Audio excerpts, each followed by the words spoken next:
obat, buat tadawi bersama dengan Al-Quran. Jadi orang selama ini memahami bahwa Al-Quran itu hanya untuk penyakit-penyakit gangguan jin, setan, guna-guna sihir, ya. Padahal bukan itu saja. Al-Quran menjelaskan, ya, wa nunazzilu minal Quran ma huwa syifaa'un wa rahmatun lil mu'minin. Kami turunkan, ya, dari Al-Quran itu sesuatu yang bisa menjadi obat, wa rahmah, dan rahmat lil mu'minin, bagi orang yang beriman. Kalimat syifa di dalam ayat itu sifatnya umum karena dia nakirah.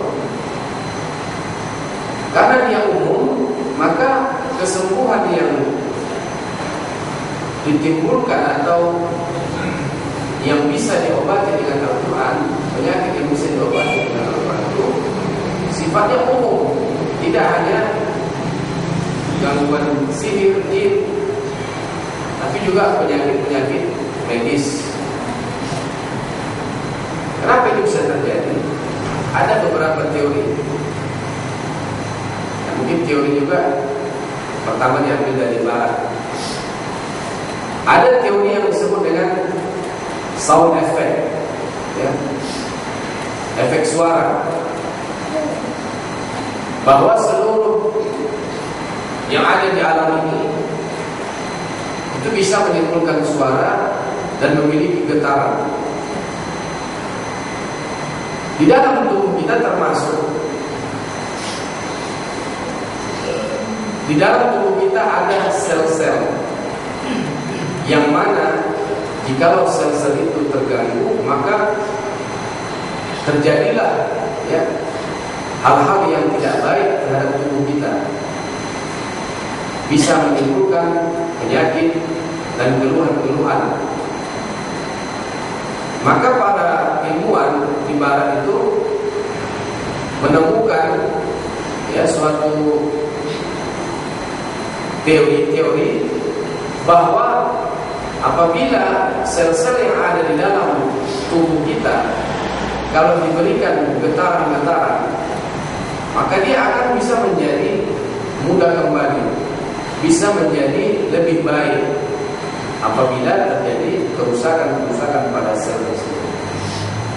Maka mereka membuat terapi musik. Kita sudah pernah dengar kalau di barat itu orang sakit dia diperdengarkan musik. Yang paling sering kita dengar adalah ibu yang sedang hamil, itu diperdengarkan musik-musik klasik. Maka nanti bayinya itu bisa menjadi cerdas dan sebagainya. Oke, teorinya bisa kita terima walaupun kita tidak harus menjadikan musik sebagai obat.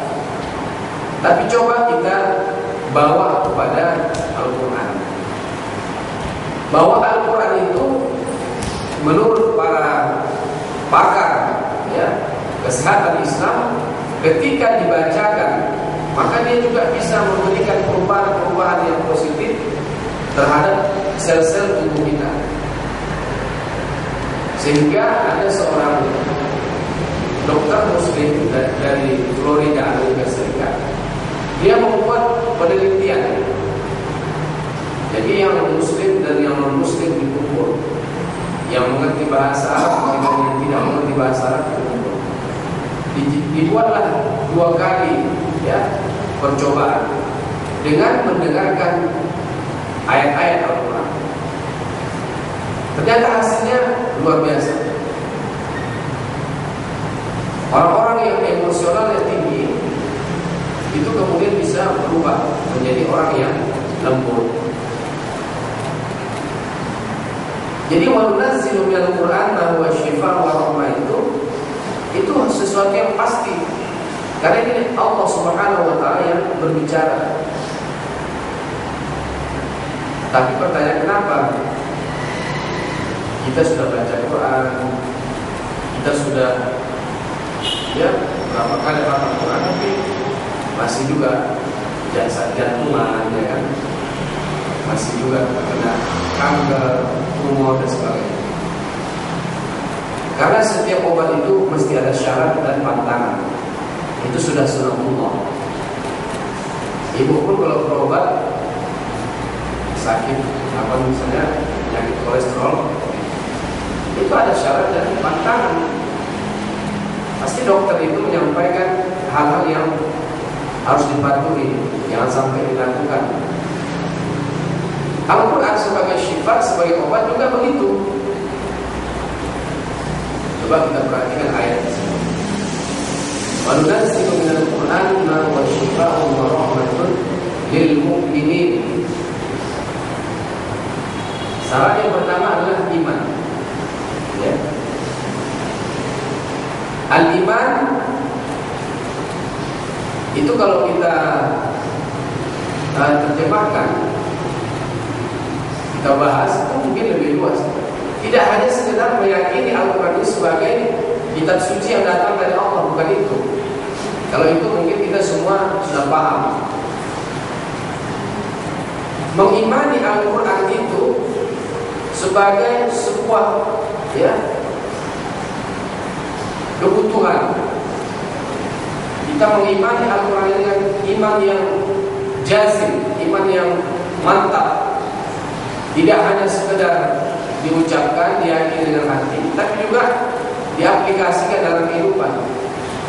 Nah, orang-orang yang terserang penyakit baik penyakit ringan atau penyakit kronis, ya, itu pasti dalam keyakinannya, ya, sebagai seorang muslim terhadap Al-Quran itu ada hal-hal yang tidak sesuai, tidak sejalan dengan apa yang diinginkan oleh Allah Subhanahu wa Ta'ala. Yakin juga bisa dimaknakan dengan iman juga bisa dimaknakan dengan yakin. Ada orang ketika dia berobat dengan Al-Quran, diterapi dengan Al-Quran, dia hanya sekedar lari dari persoalan, karena dia sudah tidak mungkin lagi, sudah tidak punya harapan lagi untuk diobati dengan cara-cara kedokteran, maka dia pindah kepada Al-Quran. Dia jadikan Al-Quran itu sebagai alternatif. Kita pun kalau lihat di media, di majalah, di koran, ya, terapi Al-Quran itu disebut terapi alternatif. Padahal yang namanya pengobatan dari Al-Quran dan Sunnah Rasulullah itu bukan alternatif, itu solusi. Kalau alternatif itu sudah tidak ada lagi cara yang lain, ya, tidak ada lagi cara untuk menyembuhkan, kita pindah kepada yang kedua. Maka yang kedua itu disebut alternatif. Karena orang tidak sembuh diobati oleh dokter, dia pindah, minta diruqyah, minta dibekam dan sebagainya. Nah, coba dari awal ketika dia sakit, dia langsung meyakini, mengimani bahwa Al-Quran ini memiliki kemukjizatan untuk penyembuhan. Tapi kemudian dia harus betul-betul menjadikan Al-Quran ini sebagai pedoman hidupnya. Jangan kemudian sudah diobati dengan Al-Quran, dibacakan Al-Quran, tapi kemudian dia tidak mengindahkan larangan-larangan Allah, dia tetap tidak mau sholat, ya, dia tetap meninggalkan kewajiban-kewajiban. Itu artinya tidak sejalan. Pada satu sisi dia butuh kemukjizatan Al-Quran untuk menyembuhkan penyakitnya, tapi pada sisi yang lain dia tidak mau mengamalkan Al-Quran. Nah, seharusnya ketika kita butuh kepada Al-Quran sebagai obat, kita juga harus amalkan Al-Quran. Jadi tidak ada ketimpangan. Nah, kita yang terjadi adalah sering Al-Quran ini dijadikan sesuatu yang nomor dua. Itulah makna hijrah tadi, meninggalkan Al-Quran. Jadi ada teori sound effect, efek suara. Makanya ketika orang diterapi dengan Al-Quran, itu tidak ada yang berbisik-bisik. Dia dibacakan dengan suara yang keras ke kupingnya. Tapi kalau berbisik-bisik, ya, itu bisa-bisa dikhawatirkan bukan Al-Quran yang dibacakan, tapi mungkin mantra-mantra. Jadi salah satu fungsi Al-Quran itu dibacakan secara jahar kepada orang yang diterapi adalah supaya kita jelas tahu apa yang dibacanya, Al-Quran atau bukan. Baru kemudian selain itu dengan suara-suara yang masuk ke telinga kita, maka manfaat kesembuhan dari Al-Quran bisa kita rasakan. Nah, kemudian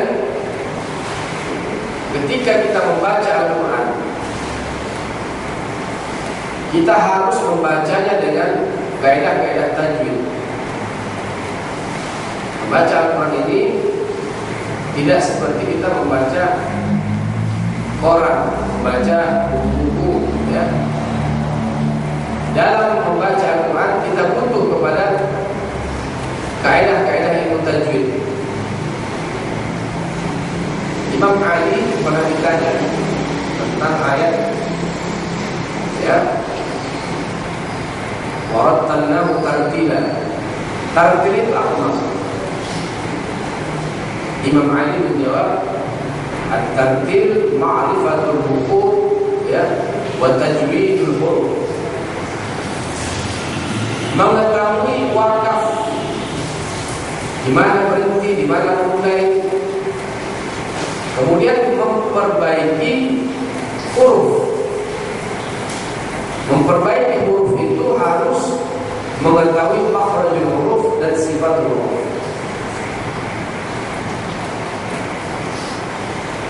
Kalau kita lihat Al-Quran yang mushaf ini, ada tanda-tanda di sana.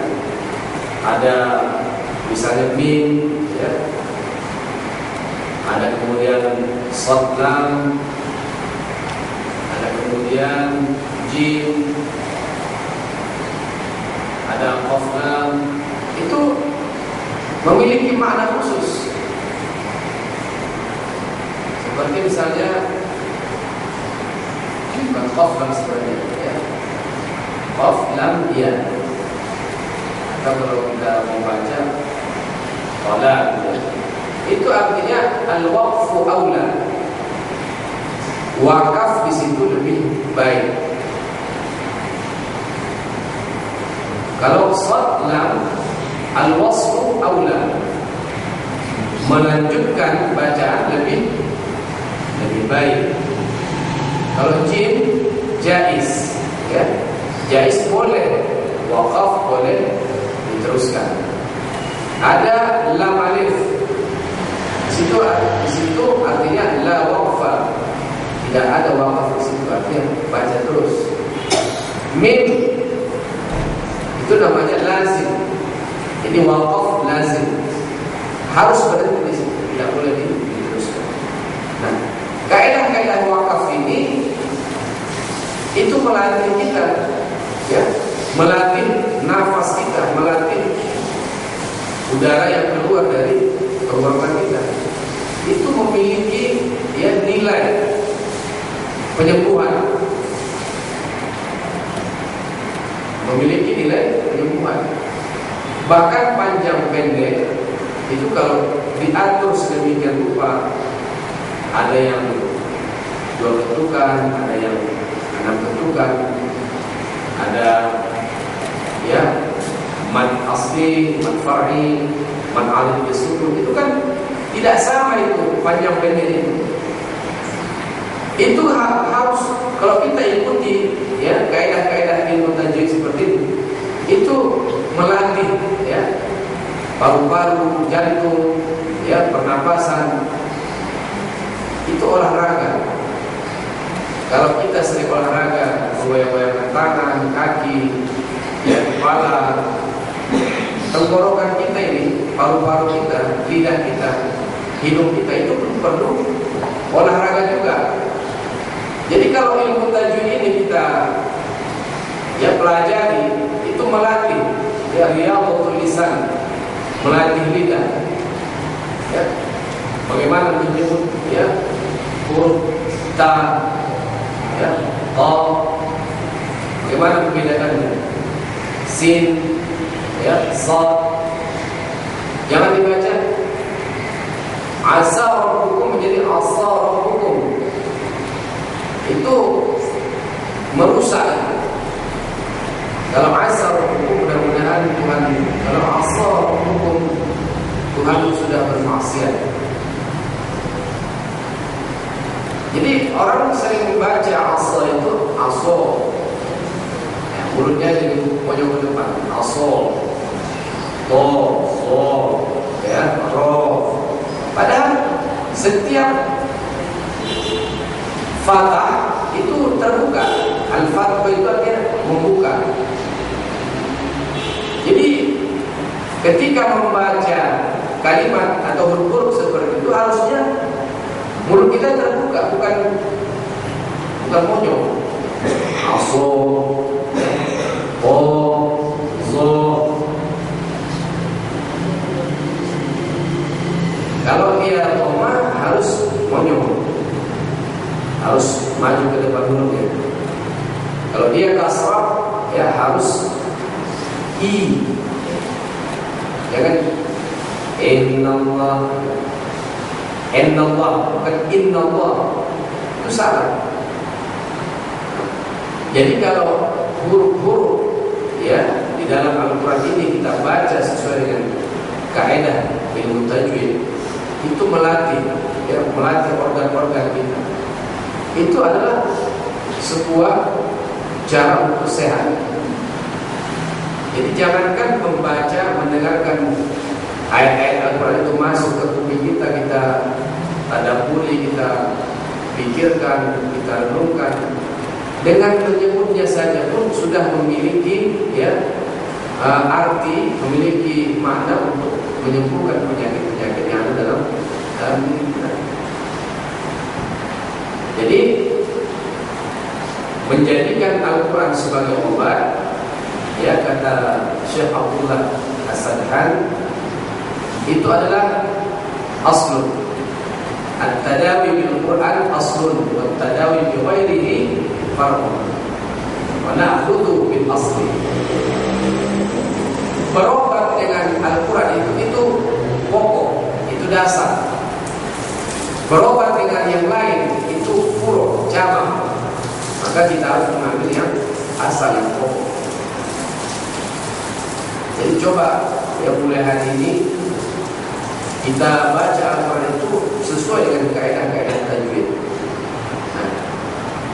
Ajak atau buat suatu komunitas untuk memperbaiki Al-Quran, tahsinul Quran. Ibu-ibu kalau tadarus itu ada orang yang mesti mengerti, karena ilmu tajwid ini wajib mempelajarinya, fardu kifayah mempelajarinya, tapi ketika membacanya itu fardu ain. Ketika kita baca Quran itu fardu ain, masing-masing kita itu harus menerapkan ilmu tajwid itu ketika baca Al-Quran. Tapi mempelajarinya atau mengetahui teori ilmu tajwid itu fardu kifayah. Kalau di kampung kita itu ada satu orang yang memahami ilmu tajwid secara teori dan praktek, maka semua orang lepas dari dosa ini. Tapi kalau tidak ada orang yang paham di kampung itu tentang ilmu tajwid yang bisa dijadikan rujukan, maka semua berdosa. Itu secara teori, Adapun ketika membacanya itu fardu ain, menerapkan hukum tajwid. Warattilil Qur'ana tartila. Warattilil Qur'ana tartila. Rattil itu fi'il amal. Dalam ilmu usul fikih, al-amru lil wujub. Ya, setiap amal itu menunjukkan wajib. Bacalah Al-Quran itu secara tartil. Maka wajib hukumnya membaca Al-Quran itu secara tartil. Jamaah yang dimuliakan Allah Subhanahu wa taala, ya. Jadi kita harus kembali kepada Al-Quran. Jadi hidup kita ini tidak akan ada maknanya kalau kita jauh dari Al-Quran. Al-Quran itu semuanya ada, ya. Mau masalah apa ada. Cuma tidaklah apa yang kita cari di situ langsung ada, begitu. Bagaimana hukum, ya, hukum apa misalnya, hukum bayi tabung, ya nggak ada sih. Bagaimana hukum mengkonsumsi narkoba, sabu-sabu, nggak ada. Tapi di sana itu ada hukum-hukum yang bersifat umum yang bisa ya dikiaskan kepada yang lain. Jamaah rahimakumullah. Jadi Al-Quran ini jangan sampai yang seperti yang dijelaskan Rasulullah, ya Rabbi inna qawmi ittakhadhu hadzal Qur'ana mahjura. Jadi kita harus kembali lagi kepada Al-Quran, karena kita sudah begitu jauh meninggalkan Al-Quran. Maka oleh karena itu, supaya kelima hal tadi jangan sampai terjadi dalam kehidupan kita, maka yang pertama yang kita lakukan sebagaimana kata Hasan al-Banna, wajib lana Al-Quran. Pertama, an-nu'mina imanan jaziman qawiyan. Dalam kita mengimani Al-Quran itu dengan iman yang mantap, yang kuat. Kemudian an-nattakhidha minhu anisan. Kita jadikan Al-Quran itu sebagai penghibur. Jangan musik. Jangan musik yang kita jadikan penghibur Al-Quran. Wasamiran, ya. Kita jadikan Al-Quran itu sebagai cerita. Ya, kalau kita bercerita, semua bersumber kepada Al-Quran. Kalau kita berbicara, Al-Quran menjadi landasannya. Wa ma'laman, sebagai rambu-rambu. Najluhu wa naqra'uhu, kita baca. Kemudian yang ketiga, an-nulahiz adab Al-Quran. Kita harus memperhatikan adab-adab terhadap Al-Quran. Kadang-kadang kita melihat, ya, apalagi di bulan Ramadan ini, kalau lagi tadarus, enak saja dia menaruh Al-Quran itu di lantai, ya, sejajar dengan kakinya. Nah, itu tidak beradab. Kita harus tempatkan Al-Quran itu pada posisi yang tinggi. Kemudian jangan baca Quran itu sambil makan-makan, minum, sambil apa namanya boleh-boleh. Itu enggak beradab dengan Al-Quran. Ada pula yang sambil merokok, nah, itu luar biasa. Ada itu pakai sana.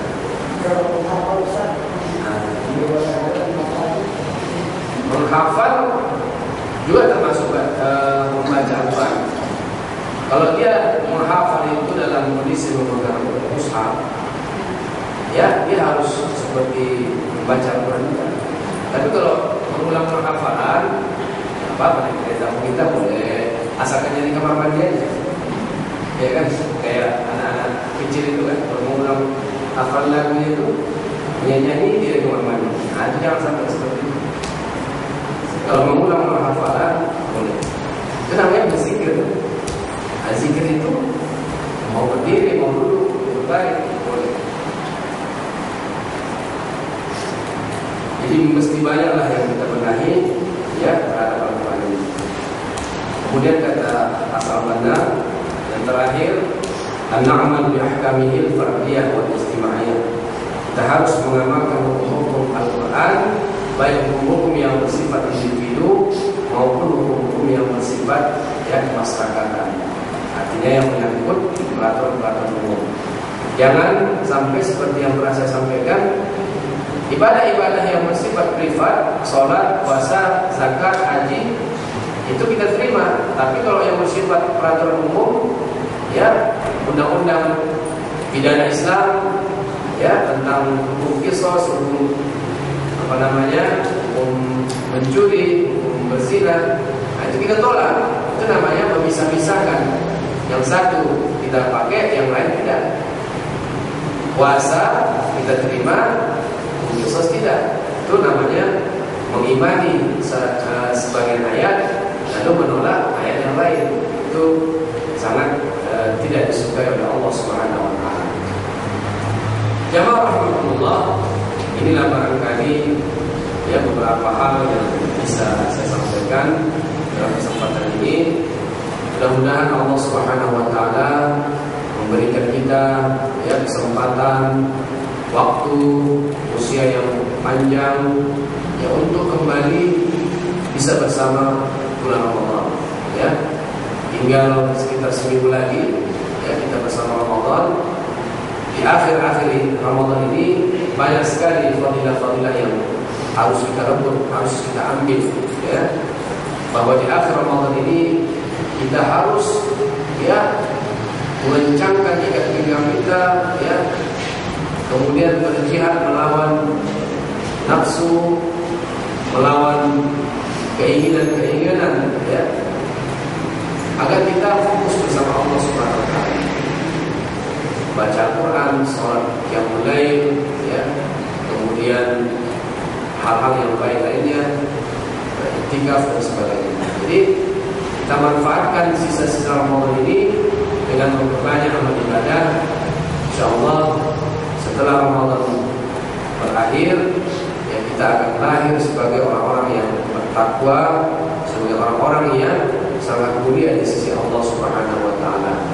Mudah-mudahan sekali lagi Allah Subhanahu wa taala menjaga usia kita sampai Ramadan yang akan datang supaya kita bisa menikmati hidangan-hidangan Ramadan, bukan hanya hidangan makanan tapi juga hidangan untuk kebutuhan rohani kita. Dan saya secara pribadi yang mohon maaf lahir batin kepada semua jemaah, mana tahu ada kesilapan, kesalahan dalam bicara, ada hal-hal yang mungkin saya sampaikan tidak sesuai, maka saya mohon maaf lahir batin. Mudah-mudahan ini tidak lagi nanti menjadi pertanggungjawaban di hari akhirat. Demikian saya tutup